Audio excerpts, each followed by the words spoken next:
त्या भीमा कोरेगाव स्तंभाच्या बाजूला एक चिरकुट राहतंय, चिरकुट.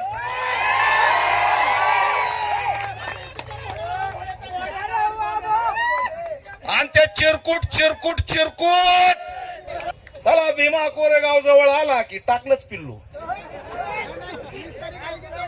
मुंग्या काय दाखितोय, मुंगळे काय दाखितोय. अरे प्यांतर प्यांतर एक वेळा जर धरला सोडायचो नाही. बास झाले नाटका. देवेंद्र फडणवीस बास झाली नौटंकी. आता आम्ही कुणालाही घाबरणार नाही. किती दिवस सहन करायचं. मला आम्ही एखादं काही टाकलं की लगी नोटीस 149 अमुक ढमुक. तशाही नोटीस